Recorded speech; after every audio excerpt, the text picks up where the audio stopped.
안녕하세요. 김성길 목사와 함께하는 예수님 이야기, 이 시간 사단원의 598회가 되겠습니다.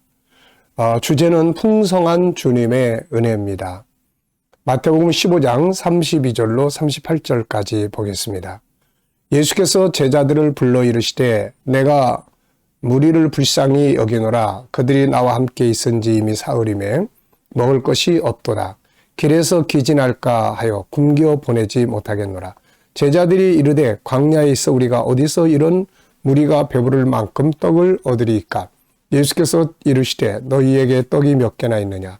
이르되 7개와 작은 생선 2마리가 있나이다 하거늘. 예수께서 무리에게 명하사 땅에 앉게 하시고 떡 7개와 그 생선을 가지사 축사하시고 떼어 제자들에게 주시니 제자들이 무리에게 주매 다 배불리 먹고 남은 조각을 7 광주리에 차게 거두었으며 먹은 자와 여자와 어린이 외에 4,000명이었더라. 아멘. 자, 오늘 이 말씀의 주제는 풍성한 주님의 은혜예요. 풍성한 주님의 은혜.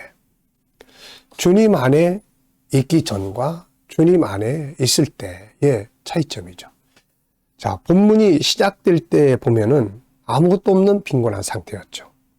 32절, 33절을 보면 예수께서 제자들을 불러 이르시되 내가 무리를 불쌍히 여기노라. 그들이 나와 함께 있은지 이미 사흘이매 먹을 것이 없도다. 길에서 기진할까요? 굶겨버리지 못하겠노라. 지금 이제 굶고 있는 상황이에요. 제자들이 이르되 광야에 있어 우리가 어디서 이런 무리가 배부를 만큼 떡을 얻으리이까. 이거 어디 얻을 데도 없는 거예요. 근데 이제 이런 상황이 끝날 때는 아주 풍성해져 버렸어요.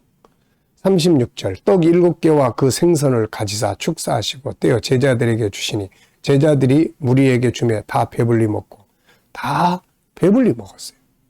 조금 전에는 빈곤했는데 다 배불리 먹고 남은 조각을 7 광주리에 모았어요. 자, 이게 바로 예수 안에서 이루어지는 일들입니다. 빈곤했던 자가 풍성하게 되는 것.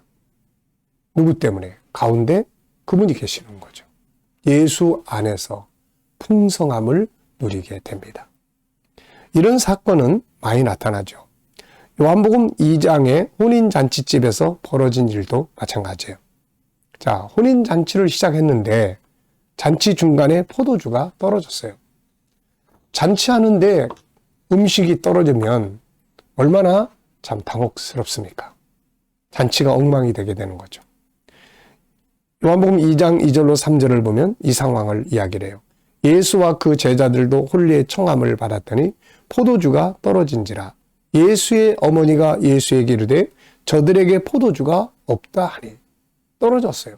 없습니다. 이제 이 상황이 잔치를 아주 망치게 될 상황이 됐던 거죠.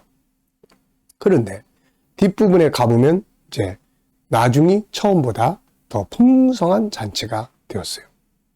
요한복음 2장 8절로 10절에 보면 이제는 떠서 연회장에 갖다 주라 하시매 갖다 주었더니 연회장은 물로 된 포도주를 맛보고도 어디 났는지 알지 못하되 물돈 하인들이 알더라. 연회장이 신랑을 불러 말하되 사람마다 먼저 좋은 포도주를 내고 취한 후에 낮은 것을 내거늘 그대는 지금까지 좋은 포도주를 두었도다 하니라. 처음보다 나중 장면이 풍요롭고 처음엔 모자랐어. 근데 나중에 풍성해지고 더 좋은 잔치로 끝나게 되었습니다. 그 중간에 누가 있어요? 예수께서 계시는 거죠. 예수님이 싹 빠지면 이 포도주 떨어진 이것 때문에 아주 망신당하는 잔치가 될 수밖에 없었던 거죠. 이 위의 사건도 오늘 본문의 사건도 예수님이 싹 빠져 있으면은 다 배고파가지고 굶고 갈 수밖에 없게 된 거죠.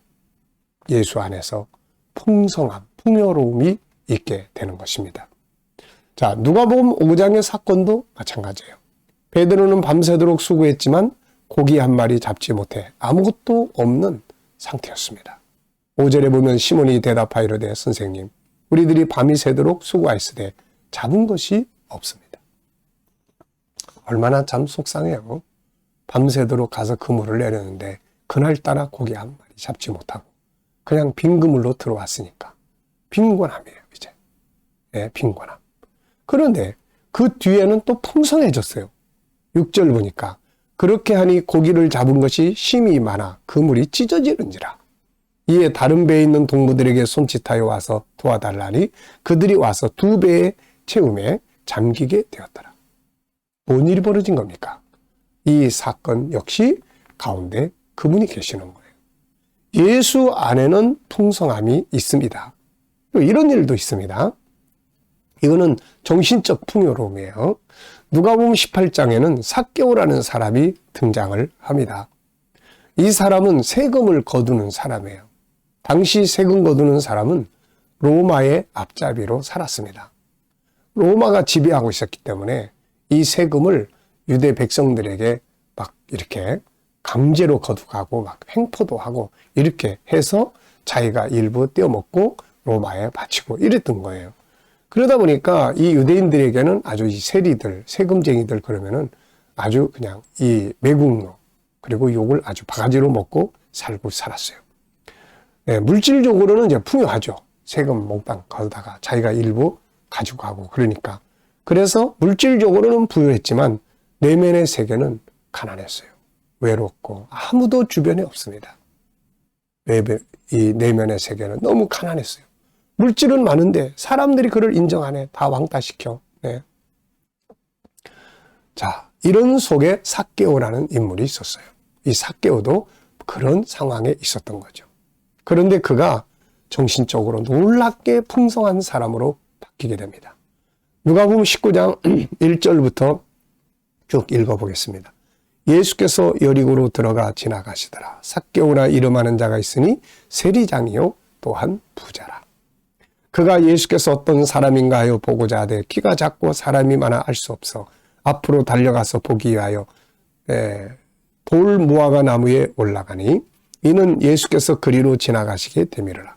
예수께서 그곳에 이르사 쳐다보시고 이르시되 삭개오야 속히 내려오라. 내가 오늘 내 집에 유하야겠다 하시니 급히 내려와 즐거워하여 영접하거늘. 무사람이 보고 수군거려 이르되 저가 죄인의 집에 유하러 들어갔도다. 삭개오가 서서 주께 여짜오되 주여 보시옵소서. 내 소유의 절반을 가난한 자들에게 주겠사오며 만일 누구의 것을 속여 빼앗은 일이 있으면 내 갑절이나 갚겠나이다. 예수께서 이르시되 오늘 구원이 이 집에 이르렀으니 이 사람도 아브라함의 자손이미로다. 내면의 세계가 아주 풍요로워졌습니다. 돈은 많았으나 마음이 가난했던 이 사람이 뒤에는 마음이 부유해졌어요. 그래서 자기 재산을 절반이나 가는 사람이 주겠다는 거예요. 남의 것을 강제로 빼앗아온 거 있으면 4배나 갚겠다고 한 겁니다. 어떤 일이 벌어진 거예요? 바로 예수 그리스도 안에서 벌어진 일이에요. 예수 그리스도 안에서 우리가 살아가다 보면 삶이 일단 풍요로워집니다. 마음이 풍요로워져요. 여유가 있게 돼요. 그래서 용서할 수 없는 사람도 용서할 수 있게 되고 자기밖에 모르는 사람이 남에게 뭔가 베풀려고 하고 자기의 이기주의적인 사람이 뭔가 다른 사람을 위해서 희생하려고 하고 네? 이게 행복의 비결이거든요. 예수 안에 풍요로움이 있습니다. 육적인 물질적인 것이든 삶이든 내면의 세계든 정신세계든 영혼의 세계든 풍요로워. 예수님은 이런 말씀을 하셨습니다. 요한복음 10장 9절로 10절을 보면은 내가 문이니 누구든지 나로 말미암아 들어가면 구원을 받고 또는 들어가며 나오며 꼴을 얻으리라. 도둑이 오는 것은 도둑질하고 죽이고 멸망시키려는 것뿐이요 내가 온 것은 양으로 생명을 얻게 하고 더 풍성히 얻게 하려는 것이다. 풍성하게. 예수 믿는다는 것이 그래서 좋은 거예요. 단지 교회를 왔다 갔다 하는 게 아니라 예수를 믿는 겁니다. 예수님을 사랑하고 그분을 생각하고 그분의 가치를 배우고 그분 안의 말씀을 따라가고 그분의 성령의 감동을 받고 그러면 우리의 비즈니스도 풍성해지고 우리의 정신세계도 풍성해지고 우리들의 인간관계도 풍성해지고 아름다운 행복으로 넘치게 되는 것입니다. 이게 바로 예수 그리스도 안에서 벌어지는 일들입니다. 우리 모두 다 예수 그리스도 안에 드나들면서 풍성한 삶을 살아갈 수 있기를 바랍니다. 이 시간 말씀 여기서 마치겠습니다. 감사합니다.